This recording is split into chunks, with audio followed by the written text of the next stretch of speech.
going on, guys? Matt with Motorworks here, and in the video today we're going to be installing the Brock's clutch mod. And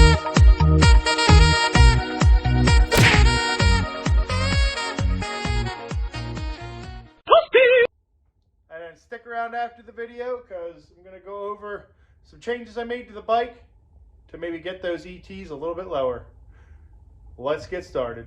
And I just got this job done, so I have all the tools that I use to get the job done laid out. So oil pan, something to drain oil into. You're going to need your clutch mod kit.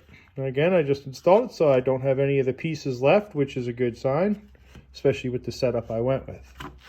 Some thread locker. I like the blue stuff here. A 17mm wrench and or socket. The wrench worked just fine for me, but 17mm wrench or socket. A torque wrench, something that measures in inch-pounds. So a 1/4 inch torque wrench is fine. A variety of 5mm Allens.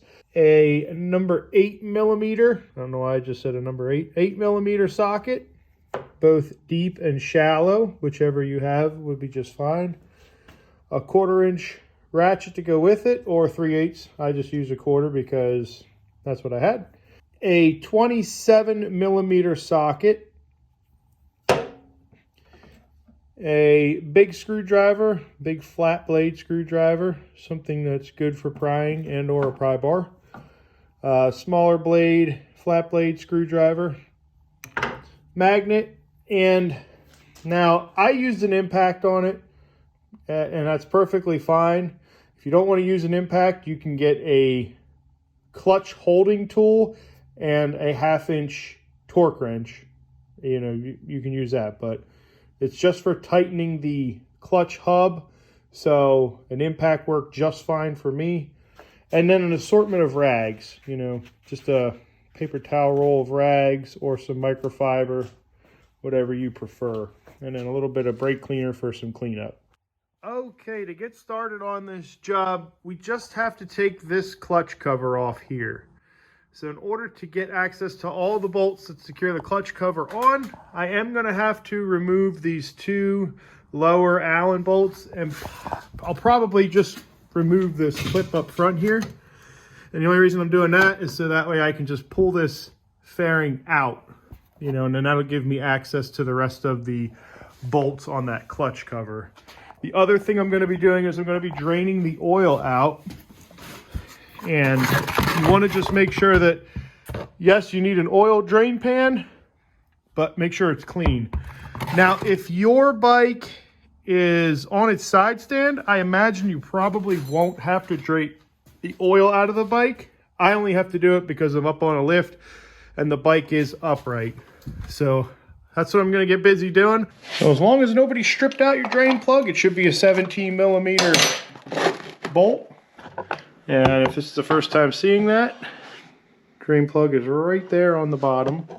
Now I'm just going to drain all the oil out. That way I don't have to worry about it potentially being an issue. And I'm just reusing it, so I'm just going to pour it all back in. So let that drain. So screwdriver on that clip. Just pop that out. So I'm just taking a screwdriver underneath the clip there, just popping that up, and then that pulls straight out. Set that off the side.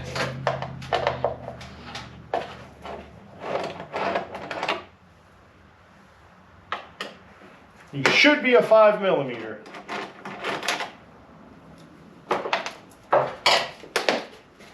Now, I don't think there's anything special to these bolts, meaning I don't believe that they are, I think they're probably all going to be the same length, but I won't know that until I take it all apart.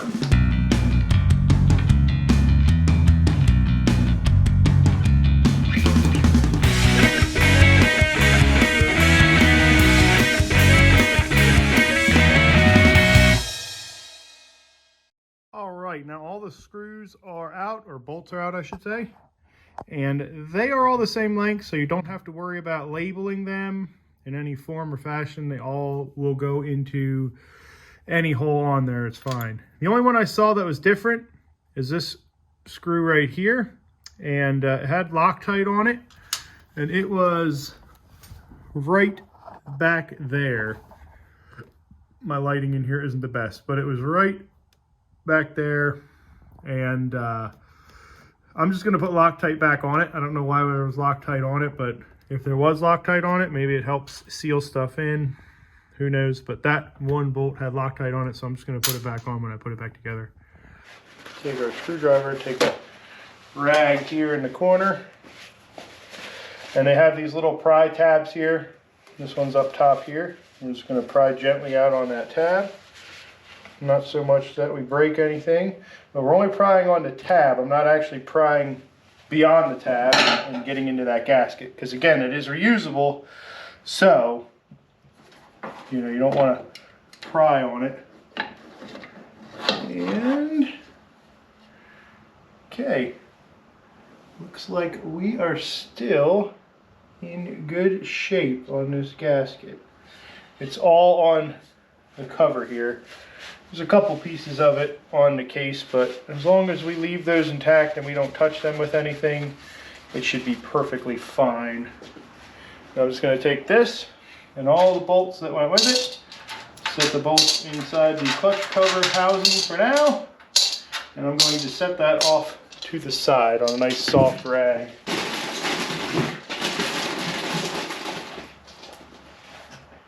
So that way it doesn't get damaged when I set it down. Okay, so we are now going to remove the 6 clutch springs here. And to do that, we just need that 5mm Allen socket. Now I have my stubby one, and it just helps me get in between the cover here. So I'll take one out. That way you guys get an idea. They're on there with a little bit of force, but I mean, I did it one-handed, so you should be all right to get that out. And the good news here is the previous owner did not already do this clutch mod, so this was not a wasted effort on my part. That was my biggest fear, is that I was going to get in here and find out that the clutch mod had already been done. But it has not. So I'm just going to get busy removing the rest of those, and then we'll pull that clutch apart and then take a look at it.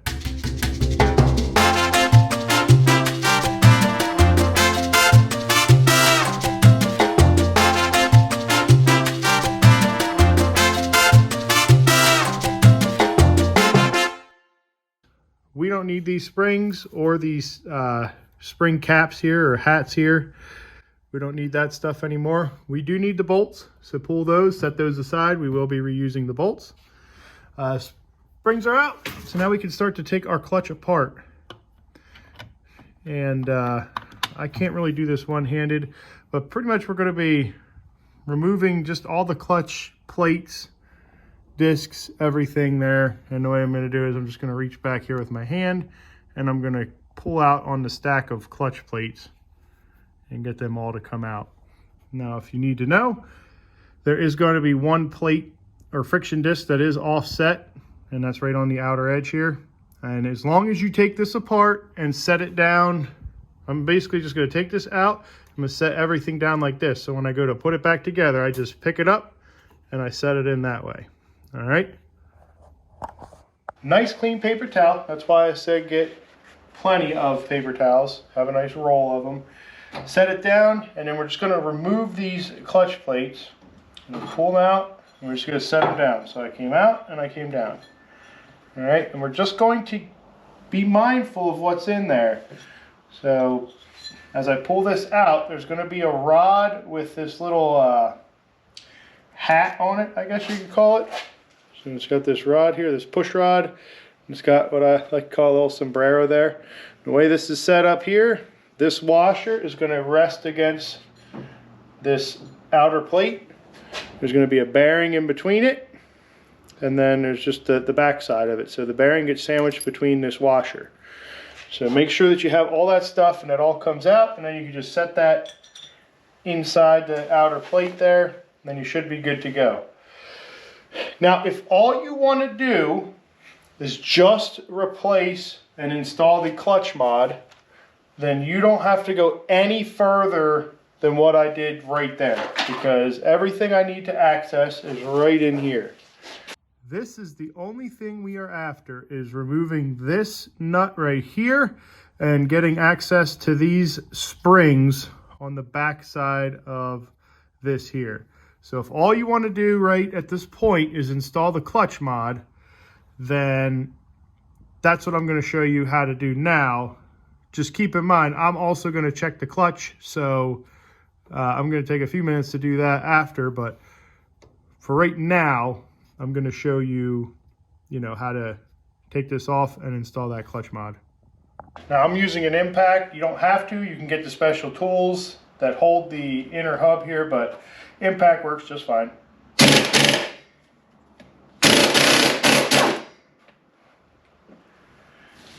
Once that's loose, you just want to be careful when you're removing everything here. That way these springs don't come flying out. Now there are 4 of these slipper clutch springs here. Just zip tie this stack together, and then that way, if you ever want to return it back to stock, you don't have to figure out the orientation. You'll have it kind of together. And make sure you get the 18-inch zip ties too. Don't go for the 4-inch easy ones. Make sure you get the longest ones you can. There it is. So those springs are nice and contained. I'll set those with the other springs there off to the side. Now we have access to... So the only thing we removed were those springs. These right here. That's the only thing we removed. You want to leave this washer on there. Everything that's on there is fine. You just want to remove those springs. And then we're going to take this, which is the clutch mod kit, and with the Brock's logo facing out, we just put this on here like so. And this nut here, see how it has a lip on the inside there, that's going to sit inside that clutch mod as it gets threaded on. So when we thread it on, we'll just lift clutch mod up onto it. Then we will tighten that down hand tight for now. And then this is supposed to get torqued to 100 foot-pounds. Don't get mad at me when I do this, but 100 foot-pounds is equal to 3 Uggy Duggies, I think.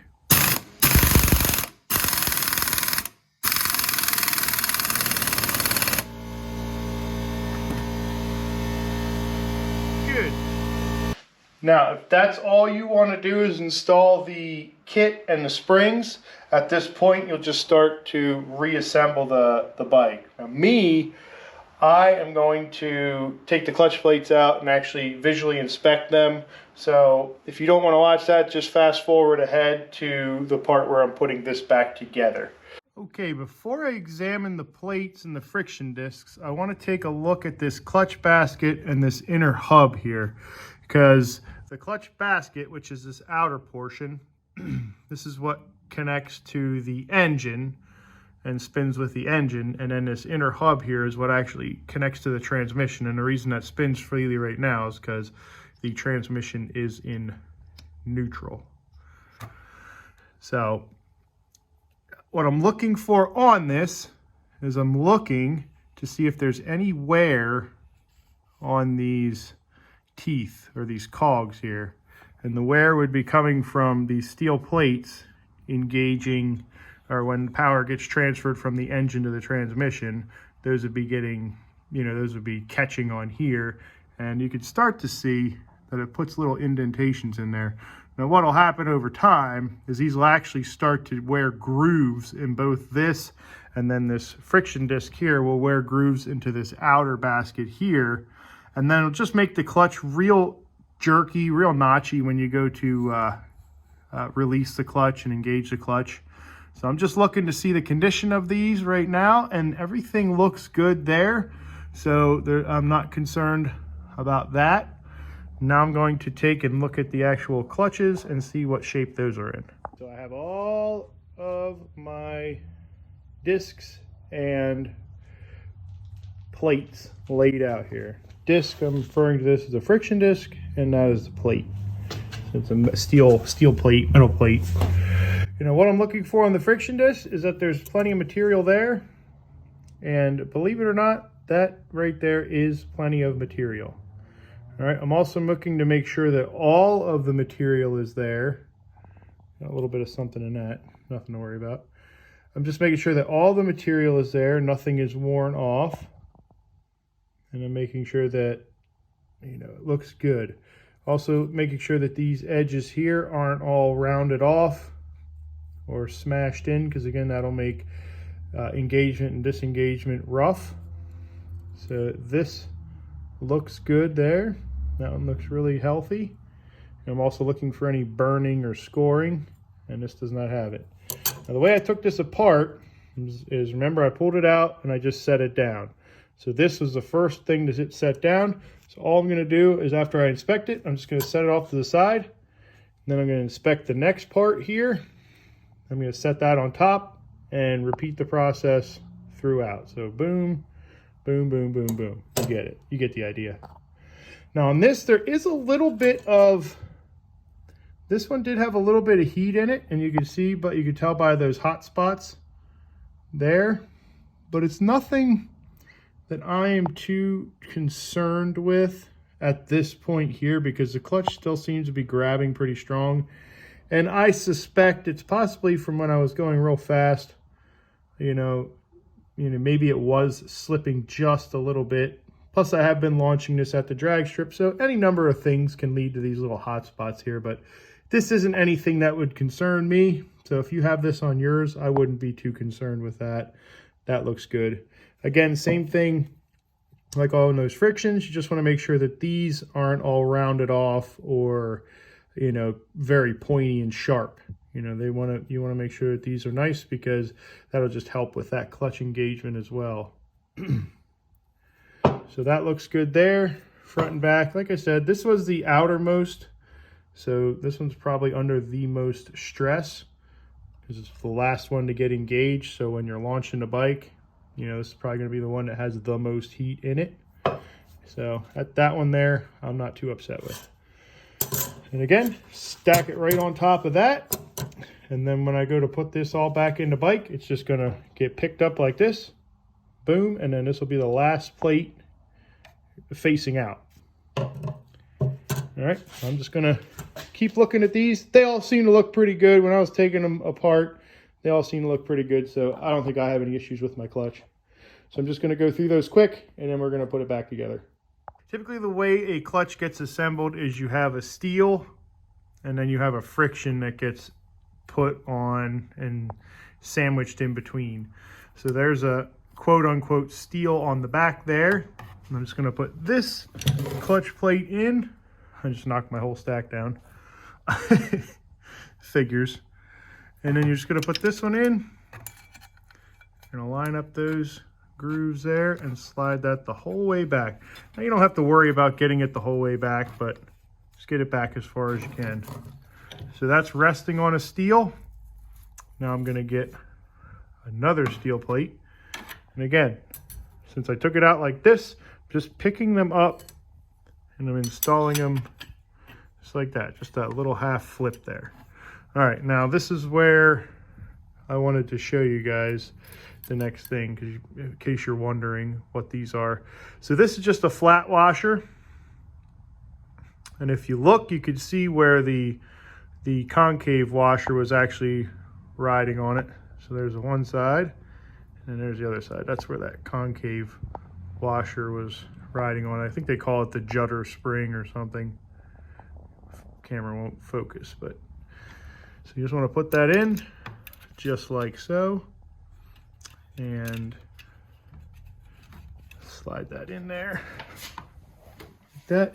And then I'm installing this judder spring. Again, the way I took it out, the way it is that edge is concaved going in. So there it is, just concaved in. And that goes on there like that. All right, and that just sits in there just like so. So it sits in there just like that. And then this here is actually smaller than the rest. This is the thinnest clutch plate here, or friction disc here. And it's thin because it fits on the outside of that spring setup we just put in. So that slides in, and that sits around that. All right. Now the rest are pretty straightforward. It's just steel, friction, steel, friction, steel, friction, all the way to the end. And don't forget that outer friction gets offset. So all the rest go on this one here, and then the outermost friction disc gets offset, just one tooth there. So now we have to put this push rod in. And again, I'll show you. So you have this push rod here. It goes this way. Just put that in there. That's what engages and disengages the clutch.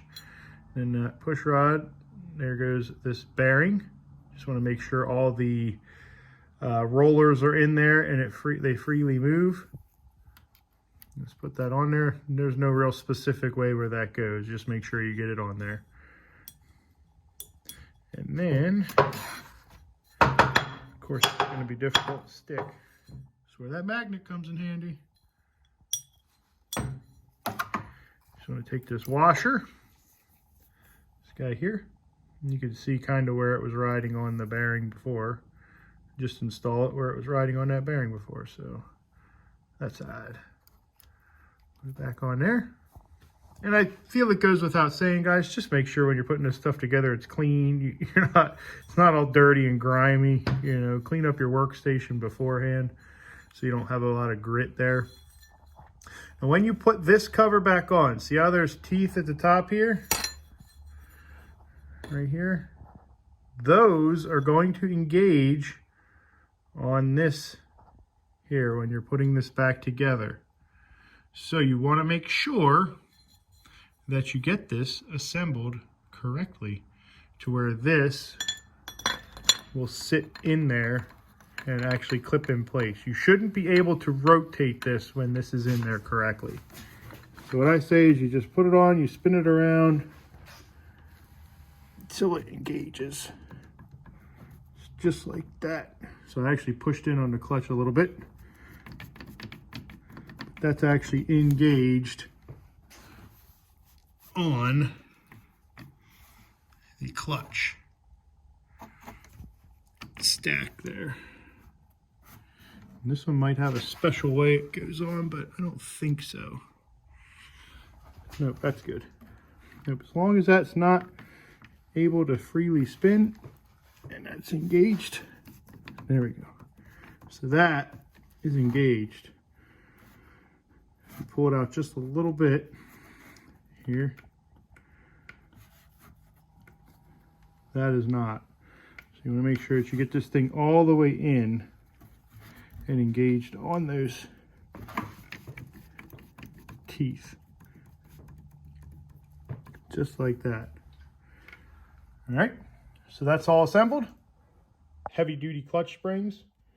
Now you probably won't be able to tell next to the other clutch springs much of a difference. They just are slightly more pressure than the stock spring. They're just a little bit more aggressive. Now, if you were to just put, these are the must-haves. You must have this spring and you must have this hat here. You've got to have this to put it together. Now, what makes this a more aggressive clutch spring setup is the addition of these 20,000 shims and these 180, 18 10,000ths or 180 thousandths, however you want to call it, spacers. Obviously, the more junk, I guess you could call it, the more stuff you have in there, the more it's going to cause the higher spring tension you're going to create, because I'm going to have to compress this a lot more to get that bolt in there and tight. So this is the most aggressive setting. If I were to put this shim in and this shim in, would give me the most aggressive clutch. Now, I don't know if that's what I want to go for, but The nice thing about this is I get to try it out before I actually go and ride the bike, or before I even put this cover on, because I can engage and disengage the clutch with the cover off, you know, and the clutch just there. So what I'm going to do, I'm going to put the most aggressive setup in and see how I like it, see how the clutch feels, and we'll get back to you. Now I can tell you right now, this is going to take a lot of effort to get this all to go together. So again, we're using that old bolt that was in there. And now with that deeper recess in there, we'll have to use the longer 5mm. We're just going to push in on it. I don't know if I can get it where you guys see it. Push in on it, and we're going to get it started. And it's going to be, like I said, it's going to be an aggressive spring, so you don't want to. You want to be careful not to cross thread the bolt when you're doing this. It's going to be a tight fit. Yes, sirree.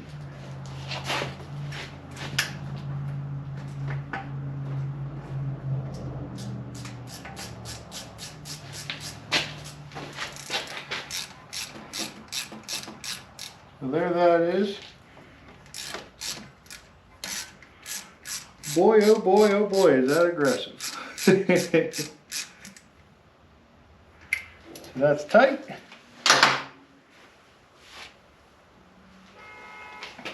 I'm just going to put the rest of them in, and we'll see how tight that makes everything. Alright, those are in, but I didn't torque them down yet because I just want to see how the clutch feels.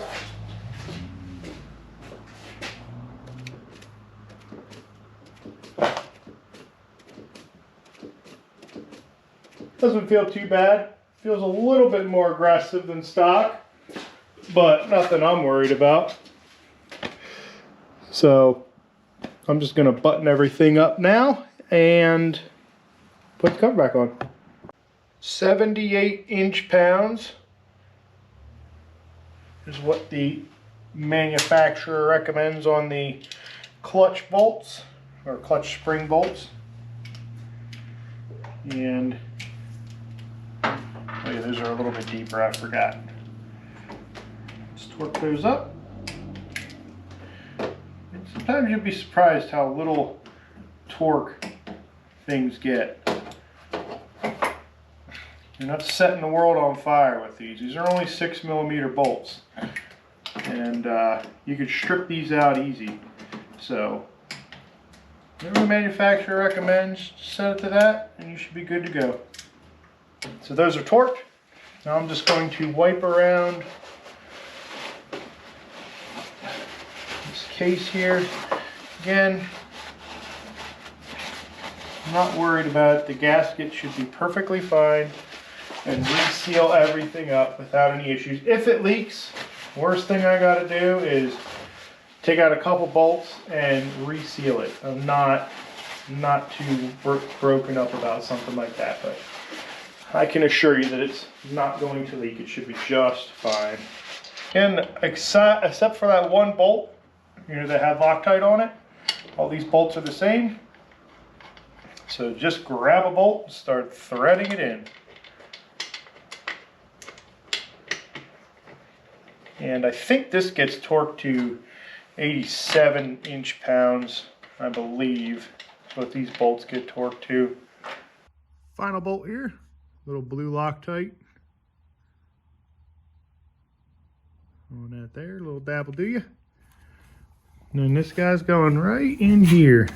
As you can see my hand right in the way. Right back in here. Down in here.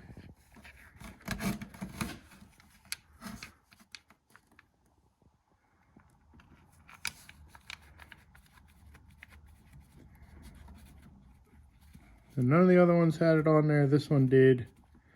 So let's put it back on there. And don't forget to put oil back in the engine if you did drain yours out. So don't get so excited to fire it up that you forget to do this step.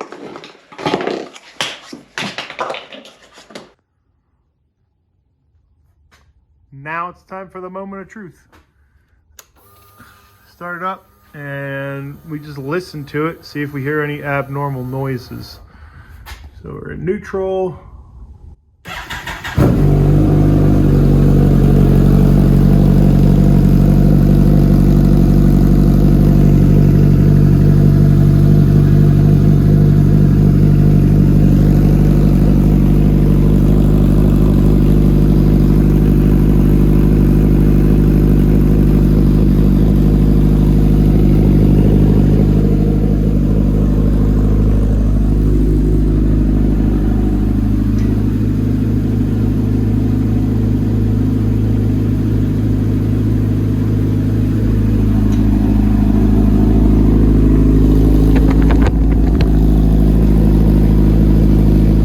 Engine sounds good. Nothing came apart inside the clutch there. Clutch squeezes in and out without a problem. I was going to try putting it in gear on the lift, but with holding the phone, I just didn't want to risk, possibly popping the clutch, and that would just ruin my night. But that's all buttoned up. If all you wanted to do is see how to put that clutch in, thanks for checking out the video, guys. Be sure to like, comment, and subscribe.